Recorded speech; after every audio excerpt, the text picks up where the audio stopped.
Varahi silks వారి grand festive celebrations పొందండి 10,000 రూపాయలు ఆపై కొనుగోలుపై బంగారు నాణెం ఉచితంగా. ఆయన అన్ని రకాల కామెడీ ఇప్పుడు కూడా రండి ఎన్ని వందల సినిమాలు చేసినా ఆయన తెరపైకి వస్తే అట్లా మీరు కూడా మీ స్పేస్ లో మీరు చాలా అద్భుతంగా క్రియేట్ చేశారు. సో ఇప్పుడు ఈ చేంజ్ తర్వాత మీరు మళ్ళీ కామెడీ క్యారెక్టర్స్ చేస్తారా? ముందు వేషం మంచి వేషం పడితే ఓకే, కానీ నేను ఈ క్యారెక్టర్ చేయనండి అంటారా అనరు అంటే, కానీ అబ్బాయి ఎందుకు రిటర్న్ వెళ్ళడం ఇట్లాంటివి ఉంటాయి కదా. అట్లేం ఉండదు, కాకపోతే ముందు చెప్తారు. ఇప్పుడు ఉదాహరణ మొన్న అంటే ఒక సందర్భం చెప్తున్నా. రీసెంట్ గా బ్యాడ్ గర్ల్స్ అనే సినిమా వచ్చింది కదా, మొన్న మాకు జగడానికి ఆడ అప్రెంటిస్ సాఫ్ట్వేర్ ఇంజనీర్ అప్పుడప్పుడు షెడ్యూల్కి వచ్చి వెళ్తుండేడు సుకుమార్ దగ్గరికి. నీలి నీలి ఆకాశం సాంగ్ ఉంది కదా, అవును, ఆ డైరెక్టర్ బ్యాడ్ గర్ల్స్ అని తీశాడు. అందులో గే క్యారెక్టర్ ఏదో చేయాలి. జనరల్ గా గే క్యారెక్టర్లు జోష్ రవి చేస్తాడు ఎక్కువ. ఇప్పుడు తాగుబోతు నేను చేసినట్టు జోష్ రవికి ఏంటంటే బాగా పేరు వచ్చింది, అది చేయడం ఇష్టం లేదని ఆయన అవాయిడ్ చేస్తుంటాడు. నాకు కాల్ వచ్చింది, వీడు మున్నాడు ఫోన్ చేసి అరే ఒక వేషం చేయాలంటే నాకు అర్థమైంది. అరే ఇది ఓకేనారా నేను అన్నా, చేయరా అన్నాడు. జోష్ రవికి ఫోన్ చేసిన ఊరికి, ఇలా అడిగిర్రు అంటే అవునన్నా నన్ను అడిగిర్రు, నీకు తెలుసు కదా నేను చెయ్య అన్నాడు. అవునా నన్ను అడిగిర్రు అంటే బలవాడు అన్నా చెయ్యి అన్నాడు. చెప్తూ ఫీల్ కావద్దని మీరు మంచి గుడ్ అంటే నేను కొంచెం పాజిటివ్ పర్సన్ కాబట్టి ఊరికి అడిగిన.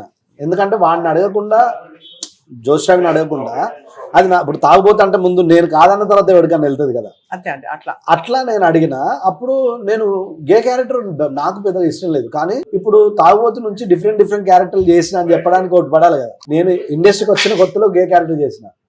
మధుర శ్రీధర్ గారు స్నేహగీతం అనో సినిమా, అప్పుడు నన్ను మధుర శ్రీధర్ గారి ఆఫీస్లో తిరుమల కిషోర్ అన్న నన్ను పిలిపించి, అప్పుడు నేను ఆఫీసులో తిరుగుతా కదా తాగుతాంటి, నన్ను పిలిపించి మధుర శ్రీధర్ గారి ముందు డైరెక్ట్ లంచ్లో తాగుతాటి అని చెప్పిస్తే మధుర శ్రీధర్ గారు గొంతు బట్టి నన్ను బయటికి దోసాడు, ఎవడో తాగి వచ్చిండని.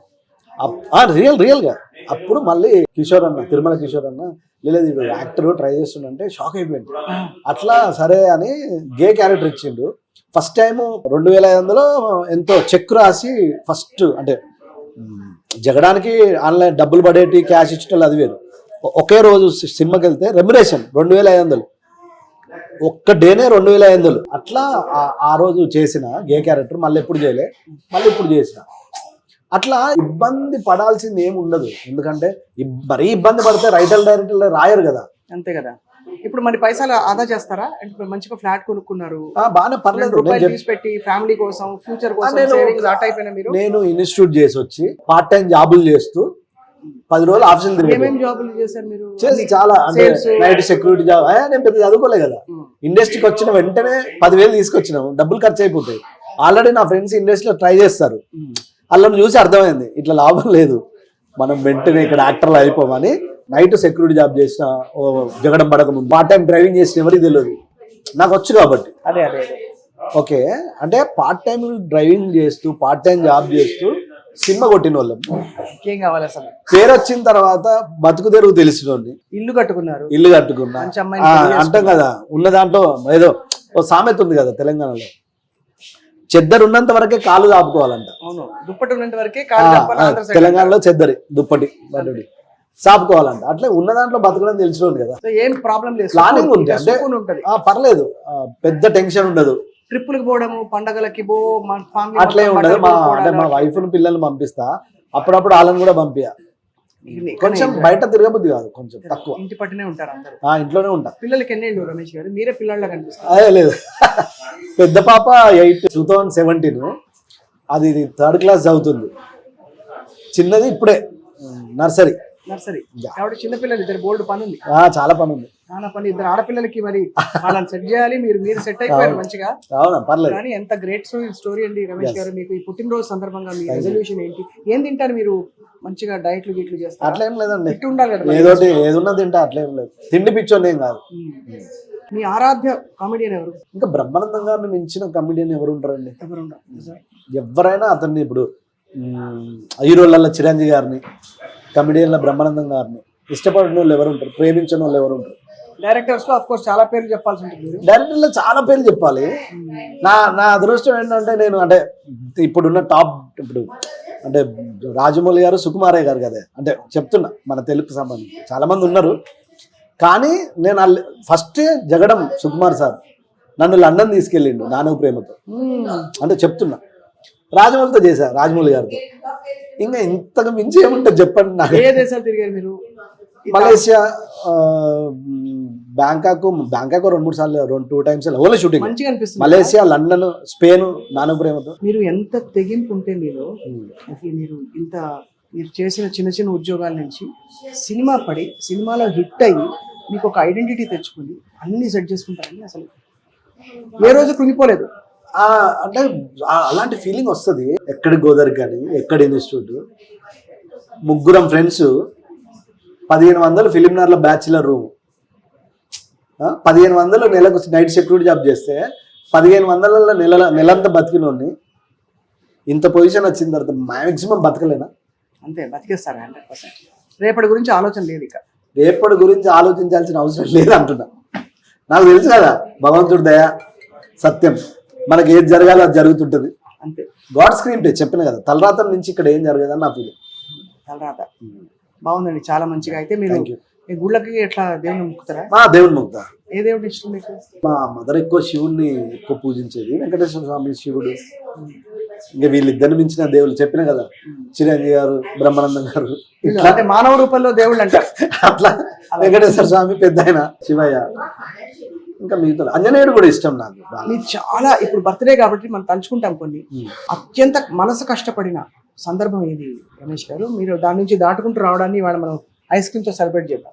అంటే లైఫ్ లో ఒక్కటే కష్టం ఉండదు. నా లైఫ్ అంటే ఎవరికైనా ఒక కష్టం ఉంటుందా? పోనీ ఒకటే కష్టం దాటిపోయింది అన్నట్టు ఉంటుందా? అట్లా ఉండదు, కానీ ఏదో ఒకటి సిగ్నిఫికెంట్ ఉంటుంది.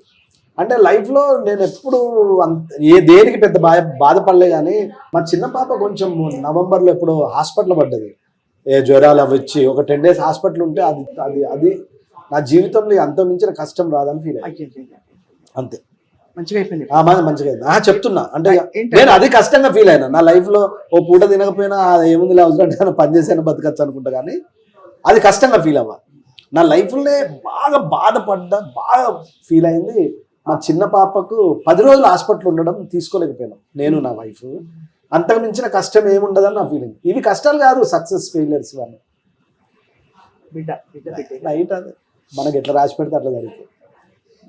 చాలా భగవంతుడు మీకు, మీ కుటుంబానికి ఆయురారోగ్య ఐశ్వర్యాలు అన్ని సంతోషాలు ప్రసాదించాలని మేము కోరుకుంటున్నాం మీ పుట్టినరోజు సందర్భంగా. థ్యాంక్ యూ తప్పకుండా రమేష్ గారు. అయితే మా సుమన్ టీవీ ప్రేక్షకులకి జీవితం గురించి ఒక మంచి మాట చెప్పాలని మేము కోరుకుంటున్నాం. నేను జీవితమే ఒక మంచి మాట.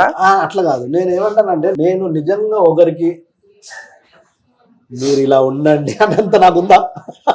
ఉంది, ఎందుకుందో చెప్తా. మీరు యాక్చువల్ గా మీరు నడుచుకుంటూ వచ్చారు, ఏదో మీరు పెట్టి పుట్టి అన్ని అమర్చి, అట్లా కూడా కష్టమే జీవితం.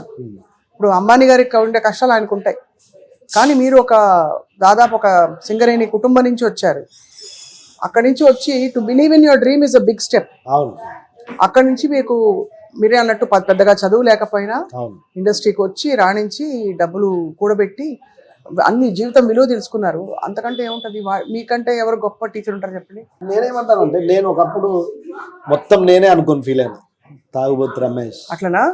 ఎవరైనా ముందు టాలెంట్ తో వస్తాము, మనం వచ్చిన వెంటనే అవకాశాలు వస్తే మనమే తోపని ఫీల్ అవుతాం. కొన్ని రోజుల తర్వాత తెలిసింది నాకు, అంటే పెళ్ళై 2 పిల్లలు పుట్టి ఈ ఏజ్ వరకు నాకు అర్థమైంది ఏంటంటే, చాలా మంది ఏమనుకుంటారు అంటే మొత్తం మనమే అనుకుంటారు అందరు, సాధించడం ఎవరైనా.